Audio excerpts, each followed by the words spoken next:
legendary legends. When it comes to boxing. We're really safe. High shame. Anytime, any day we are ready for any fight. Right now, Kidutile Abuti Hardcore Buthelezi. He's going to be telling us more about his journey. Boxing. Hello, how are you? I'm fine, and you?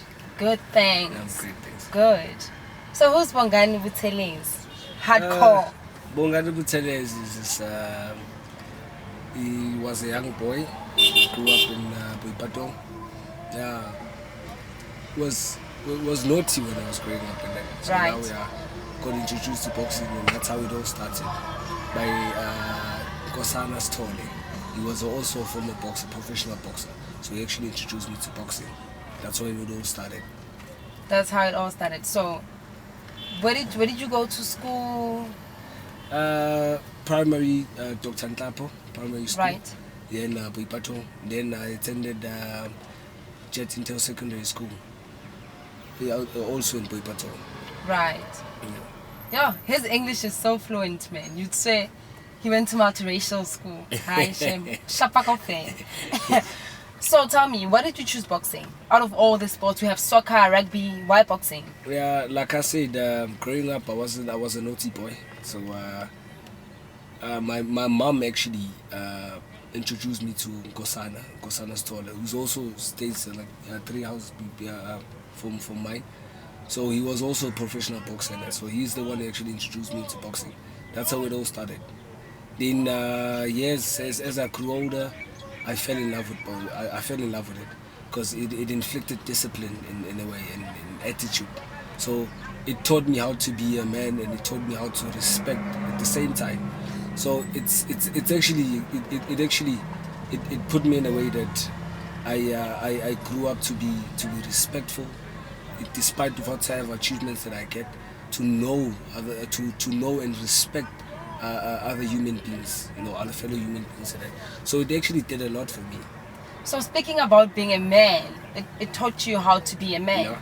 Right now we're dealing with cases of gender-based violence. Exactly. And you're on the right track. You have to face another man, not beat a woman. Yeah. We're very proud of that. And thank you for that. So, Rufumana call from big agencies, I can say, or hey, we have a fight for you. Like, how did you feel? I at first, because when it actually happened, when my first IBO world title was in a mini fly. So I was training with the late Johnny Duploy and him. So I was actually pouched because there was this other coach. He used to come with his boxer for sparring in it, Elias Chabalala. So he pouched me actually. He promised me that I'm gonna fight. If I join him 2 months down the line, I'll be fighting for a world title. Then that's how that actually it came about. But then for me it was overwhelming because it was something. My first step towards bigger things. I mean, it was my first fight, fighting an international opponent, and for a world title as well. So it was a big movement for me. It was big. It was overwhelming. So because we know agencies, you never thought you was scam at some point. Yeah. You never thought that. Did you think about it? No, I did. But then the thing is, I'm a spiritual person. I pray about things. I pray about things. I seek advice. I fast. I fasted. I remember I fasted because I was supposed to sacrifice everything. My firstborn she was just born. And I had to leave work and go and stay and relocate to Kempton Park and train that side. So now I had a lot to sacrifice, which is I prayed about it, seeking advice from the Lord and say, do I really have to do this? Like, should I? Then please show me a sign if I should. Then he did, and I went. And if it wasn't for that movement, then I don't think I would have been a world champ. Yeah. Hey, pray it is, but pray it is. Like, I'm feeling myself. Tell me about these things. Like, the first time, how did you feel? Oh, it was a proud moment. I remember even coming home to my family, especially my mom, my late mom. She used to support me a lot. As I said, she's the whole reason why I actually started boxing. So it's actually every title in this it has its own story. You know, it has its own story. It has its own happiness, because there's for me to achieve each and one of them, every one of them, it's a huge sacrifice. Right. It's a huge sacrifice. So all of them to me, they mean a lot. They mean a lot. I don't wanna lie. Hey, Kafila ska boxer, man. Kafila alive. So, like, how do you feel being the reigning champion right now, at the moment? Because you're the current thing right now. Yeah, it does feel good. Though I don't feel that, we as boxers, especially this side in South Africa, we're not getting the exposure that we actually necessary that we should get. But then we're not getting it. Even in finance as well, money-wise, the purses that we're fighting for and that. But it feels great, because in a way that, I mean, it's you won't go and buy this. It has to be earned. You have to be earned. It has to be earned. To be. And okay, you would leave your mark. It's okay. Your generations to come and your kids and all that. They would know that, okay, our father was doing this and that, and this is how we actually, that the world knows him. Right. Yeah. So it's actually it's two ways, but then still, knowing that you made your mark, especially, and making a difference in the world, it's a huge thing. It's a huge achievement than money and all of that. So, as you know, that Gloves Off is a legendary show that's showing respect and honoring the legends in boxing. Like, how do you feel being invited here? No, it feels great. I mean, rubbing hands with the legends, and with me being with them, I feel that things are starting to happen. Only now they happen till this far, but then from now onwards, there's still big things that's gonna happen. Yeah, to come. You see, because I mean, I feel that they rubbed off and they gave me their blessings. As to my boy, please go ahead and pick up the standard. So I feel that there's a lot to be achieved. There's a lot to be achieved. If you talk about something and then you're very spiritually touched or attached to some things, that's what I'm seeing right now. What's I see that. Well, what I want to know is, remember when we do things as people or as an individual, before you do something, you have to leave certain things behind. Like you did mention that utwako skolong and uqedile skolo sa hao, okay, and then now you in the spot thingy. Like, do you regret, or maybe if make a little pilot or an engineer or an accountant, things would have been different because you don't get that recognition that you're supposed to get? Yeah. Do you regret anything? Yeah, I would say sometimes I would think about it. But then the thing is now, we must remember, acceptance is a huge thing, which is that's why some of the people are suffering from a lot of things actually, because they don't accept what they are or who they are or where they come from and whatsoever. So it starts with you accepting, and because you can't make a difference, you can't change that. It's the past, so you have to go forward and see how you change that. You see, for instance, you being born and someone being born in a disadvantaged family, where they're poor and whatsoever that, and you have the power to change that. I mean, because it doesn't mean that you come in there. I mean, it's also going to apply and put in your life and that on your kids as well. And that you can change it. You have the power to change it. So I believe that this is my route. This is my route. Even though I would regret whatsoever and say probably I would have been worse, but now this one is better. So going forward becomes more better. That's the thing. That's what I. Hey, preach. What acceptance? You have to accept. Hey, Lesego, you have to accept. What is it that you can tell a small kid running around the streets of Boipatong, feeling that they want to be like you? Because remember, you have to be an inspiration in the hood, and obviously, which I believe that you are right now. What would you say to a kid obatlang, a boxer, or anyone who wants to go for their dreams, but then feel that they're not really there right now? mentally they don't believe that it's possible. Like, what can you say to them? You know, it's in life, what I realize is that we all gifted in different ways. You know? They can, maybe one would want to be a boxer, but then find that maybe that's not his thing. It's something else, you see. But then what I've learned, I've learned, as we all students of life, you have to find what's actually close to your heart. It's not about, even with work related, it's not about you working for money, but then it's you going there with your heart, happy, passion and all of that, you know. Money comes after, but then if you go there because of the money, you won't make it, you know. It's because it's to use just the means to an end. So I would say sports, yes, you can balance, but then school as well, education as well, you know, balance the two then. Great. So Baipatong, hey guys, who heavy Mona man? Who heavy? So tell me, with this, are you being celebrated for South Africa? Like, are you being recognized? Are you being celebrated for bringing this home and fighting so hard to get this? I mean, there would be ceremonies where they celebrate us. I mean, for instance, these awards, okay, these ones are locally, but then still, you know, it shows that that awareness as to, you know, we are aware that you guys are doing this and that, and we appreciate that, you know. So I would say that, because even when it comes to fighting, like promoted or organize an event in it, I mean, it's a lot of stress, I don't want to lie, you know. Some of them even pop out from their own pockets, you know, just for the love of the sport, you know.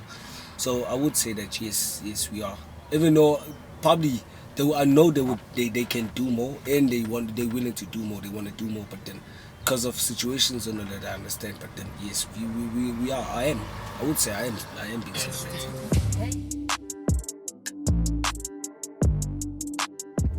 Hi, we are within. So I want you to tell me, starting with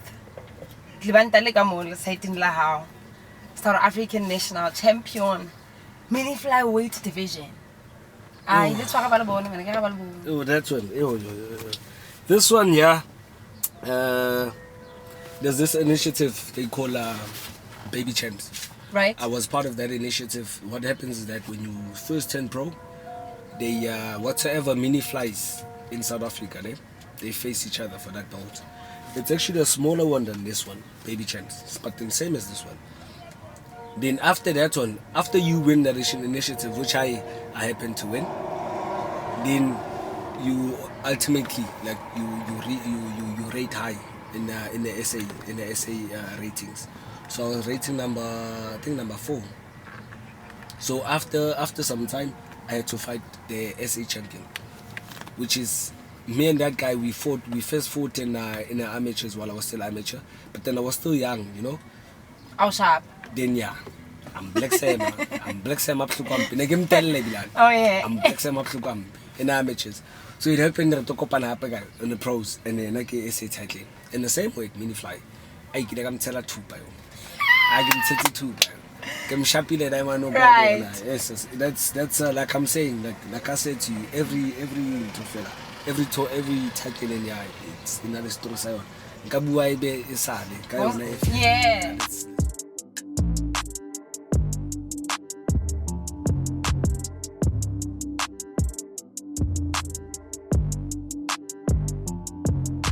Hey, I can't breathe, guys. Yo, I get like I can't even hold myself. So tell me about the South African national champion mini flyweight division belt, the one that you're having right now.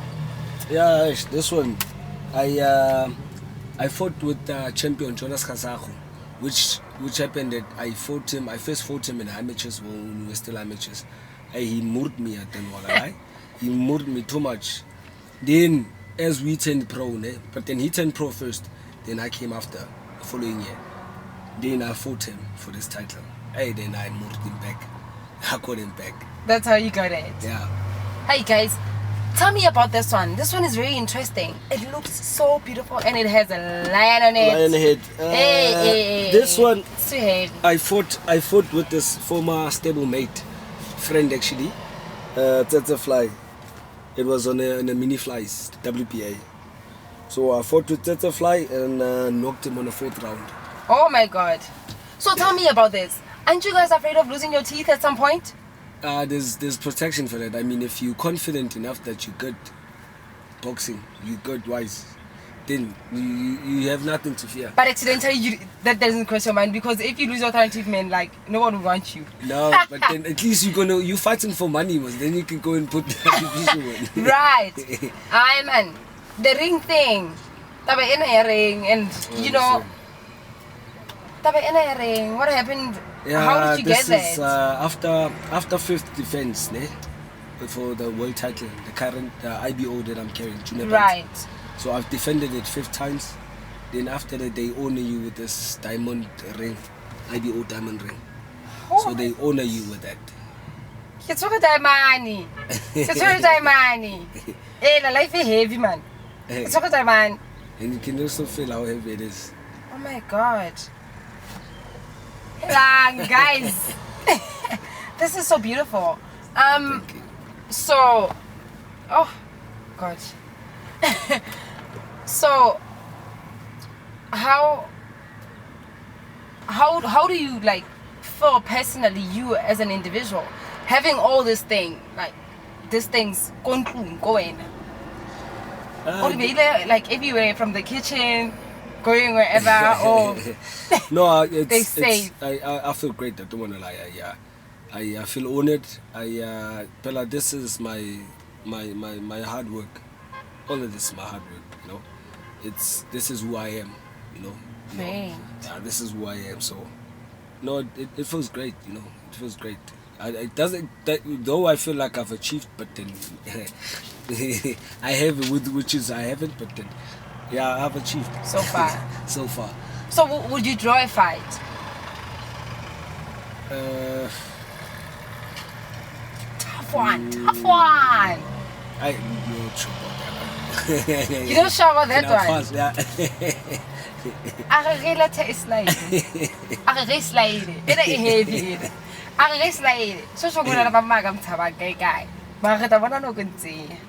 So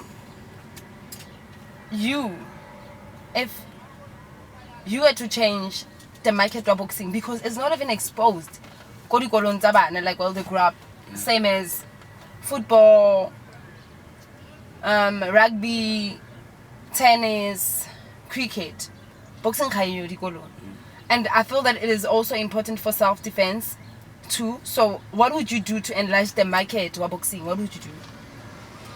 Yeah, I think first, which is another initiative I'm actually planning on doing, opening up a gym. Then you'd have your exhibitions. For instance, maybe, you know, the legends, you know, your Babu Arun Kabi, your Babu David Putani, and them, you know, organize also the local ones in it. Have an exhibition as to, okay, we have such legends who used to box, and we have current boxers now, and we opening up a gym, and we go probably school to school, you know, and introducing that, you know, is to say, okay, this is the man I am. Like I said, I am the man I am now because of boxing. You know, it actually taught me everything. You know, respect. You know, self confidence, all of that. You know, so it made me who I am, which is why not pass it on to other people that can also, you know, live. Because now we're living in a world where you get a 10-year-old or 12-year-old talks however he or she wants, Tell me about with it. an elder, so it's not good, and they heavily in drugs, alcohol abuse, and all of that, you know. So I think, you know, as much as it made a difference to me as well, I think it'll actually make a difference to them as well.